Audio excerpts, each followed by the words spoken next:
വയനാടിന്റെ സ്ഥാനാർത്ഥിയായി രാഹുൽ ഗാന്ധി വീണ്ടും മത്സരത്തിനിറങ്ങുന്നു.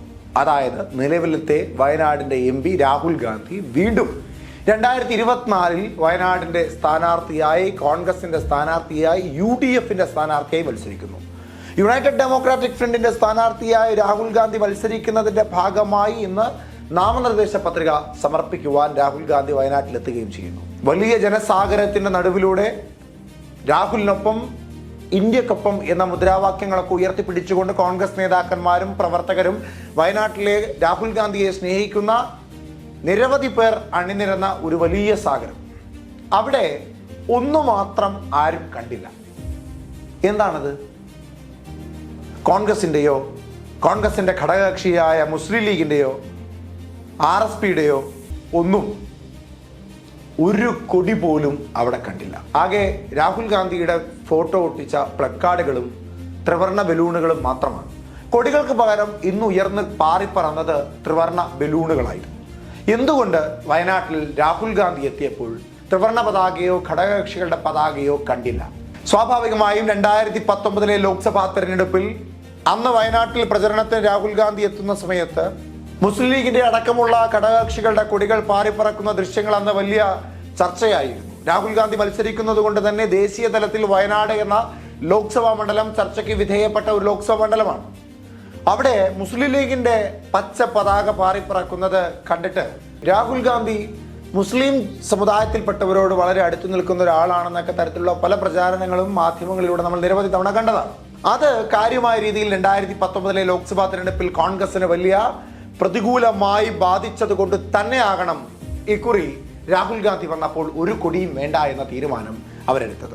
കോൺഗ്രസിന്റെ കൊടി ഉണ്ടായിരുന്നില്ല, ലീഗിന്റെ കൊടി ഉണ്ടായിരുന്നില്ല, RSPയുടെ കൊടി ഉണ്ടായിരുന്നില്ല, എന്തിനേറെ കൈപ്പത്തിയുടെ കൊടി പോലും ഉണ്ടായിരുന്നില്ല സാക്ഷാൽ രാഹുൽ ഗാന്ധി വയനാട്ടിലെത്തിയപ്പോൾ. പ്ലക്കാർഡുകളും ബലൂണുകളും ഒക്കെ നിരത്തി പിടിച്ചുകൊണ്ട് ജനസാഗരങ്ങളുടെ നടുവിലൂടെ പ്രിയങ്കയും രാഹുൽ ഗാന്ധിയും കേരളത്തിലെ മുതിർന്ന കോൺഗ്രസ് പ്രവർത്തകരും നേതാക്കന്മാരും ഒക്കെ കൈവീശി ആലിംഗനം നടത്തിയൊക്കെ കടന്നു വന്നപ്പോൾ അവിടെ ഈ രാജ്യത്തെ ഏറ്റവും പഴക്കം ചെന്ന, ഈ രാജ്യത്തെ ഏറ്റവും വലിയ രാഷ്ട്രീയ പ്രസ്ഥാനമായ ഇന്ത്യൻ നാഷണൽ കോൺഗ്രസിന്റെയോ മറ്റ് ഘടകകക്ഷികളുടെ കൊടികളില്ല.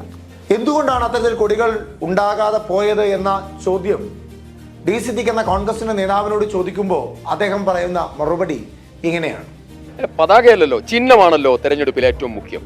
ചിഹ്നമാണ് ഏറ്റവും മുഖ്യം. അവർക്ക് പറയാൻ വിഷയമില്ലാത്തത് കൊണ്ടാണ് അത്തരം അഗ്ലി പൊളിറ്റിക്സിലേക്ക് അവർ പോകുന്നത്.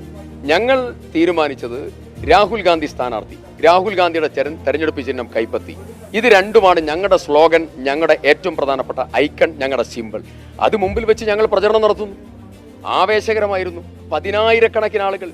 UDF ഒരു മുന്നണിയാണല്ലോ, ഒത്തിരി കക്ഷികളുണ്ടല്ലോ, ഒരുപാട് കക്ഷികളുടെ സാന്നിധ്യമുണ്ടല്ലോ. അവിടെ ഒരുപാട് കക്ഷികൾ, അവർക്ക് ഒരൊറ്റ സ്ഥാനാർത്ഥി, ഒരൊറ്റ ചിഹ്നം. അതാണ് ഞങ്ങളുടെ മുദ്രാവാക്യം. ഞാൻ പറഞ്ഞല്ലോ, രാഹുൽ ഗാന്ധി എന്ന് പറയുന്ന സ്ഥാനാർത്ഥിയാണ് മുഖ്യം, രാഹുൽ ഗാന്ധിയുടെ ചിഹ്നമാണ് മുഖ്യം. അത് രണ്ടും മുമ്പിൽ വെച്ചുകൊണ്ടുള്ള പടയോട്ടമാണ്. ആ പടയോട്ടം നിങ്ങൾ കണ്ടല്ലോ. പാൽക്കടൽ പോലെ, പാരാവാരം പോലെ പതഞ്ഞൊഴുകി ജനസഹസ്രങ്ങൾ ആഞ്ഞൊഴുകുകയായിരുന്നു. 2019 വയനാട്ടിൽ രാഹുൽ ഗാന്ധി മത്സരിച്ചപ്പോൾ അവിടെ ഉയർന്ന മുസ്ലിം ലീഗിന്റെ കൊടി സത്യത്തിൽ പ്രതിഫലിച്ചത് വടക്കേ ഇന്ത്യൻ സംസ്ഥാനങ്ങളിലായിരുന്നു. ആ വടക്കേ ഇന്ത്യൻ സംസ്ഥാനങ്ങളിൽ ഇക്കുറി അങ്ങനെ ഒരു പ്രശ്നങ്ങളൊന്നും ഉണ്ടാകാതിരിക്കുവാൻ ബുദ്ധിപരമായി എടുത്ത ഒരു രീതി തന്നെയാണ് ഒരു പാർട്ടിയുടെയും കൊടികൾ വേണ്ട, പകരം ചിഹ്നവും രാഹുൽ ഗാന്ധിയുടെ ചിത്രവും ബലൂണും മാത്രം മതി എന്ന തീരുമാനം. തന്ത്രപരമായ നീക്കം തന്നെയായിരുന്നു കോൺഗ്രസിന്റെ ഭാഗത്തു നിന്നുണ്ടായത്. അത് ഏതൊക്കെ തരത്തിൽ കോൺഗ്രസിന് ഗുണകരമാകുമെന്നുള്ളത് ചർച്ചയ്ക്ക് വിധേയമാകേണ്ടതെന്ന് തന്നെയാണ്. എന്തായാലും കോൺഗ്രസ് രണ്ടും കൽപ്പിച്ചാണ്. ഇക്കുറി 20-20 നേടുവാൻ ആദ്യം സ്ഥാനാർത്ഥികളിൽ മാറ്റം വരുത്തി. ഇന്ത്യ സഖ്യം എന്ന ഒരു വലിയ സഖ്യത്തെ രൂപീകരിച്ചു. ഒടുവിൽ ഏറ്റവും ചെറിയ കാര്യമായ കൊടിയിൽ പോലും അത്രമേൽ ശ്രദ്ധിച്ച സൂക്ഷ്മതയോടുകൂടിയാണ് 2024 ലോക്സഭാ തെരഞ്ഞെടുപ്പിൽ UDF അല്ലെങ്കിൽ ഇന്ത്യ സഖ്യം തെരഞ്ഞെടുപ്പിനെ അഭിമുഖീകരിക്കുവാൻ പോകുന്നത്. തെരഞ്ഞെടുപ്പ് ഫലം വരുമ്പോൾ വിജയപ്രതീക്ഷ ഏറെയാണ് എന്ന് കോൺഗ്രസ് പറയുന്നു. എന്നാൽ 400-ലധികം സീറ്റുകൾ നേടിക്കൊണ്ട് BJPയുടെ നേതൃത്വത്തിൽ നാഷണൽ ഡെമോക്രാറ്റിക് അലയൻസ് എന്ന NDA അധികാരത്തിൽ വരുമെന്ന് വിവിധ ഇടങ്ങളിൽ പ്രസംഗിക്കുമ്പോൾ, നിരന്തരമായി കേരളത്തിൽ വന്ന് നരേന്ദ്രമോദി അത് ഏറ്റേറ്റു പറയുമ്പോൾ, രാഹുൽ ഗാന്ധി ഇന്ത്യ സഖ്യം രൂപീകരിച്ച് സൂക്ഷ്മമായ ചുവടുകളോടുകൂടി മുൻപോട്ട് പോവുകയാണ്. BJP 400-ലധികം നേടുമോ, ഇല്ല കോൺഗ്രസിന്റെ ഒരു അട്ടിമറി വിജയം ഉണ്ടാകുമോ എന്നൊക്കെ അറിയുവാൻ ഇനി ദിവസങ്ങൾ മാത്രമാണ് ബാക്കി. നിങ്ങൾക്കും നിങ്ങളുടെ അഭിപ്രായങ്ങൾ കമന്റ് ബോക്സിൽ രേഖപ്പെടുത്താം. ലോക്സഭാ തെരഞ്ഞെടുപ്പിൽ ഇന്ത്യ സഖ്യം അധികാരത്തിൽ വരുമോ ഇല്ലയോ? NDA സർക്കാർ അധികാരത്തിൽ വന്നാൽ എത്ര സീറ്റുകൾ നേടി അധികാരത്തിലെത്തും?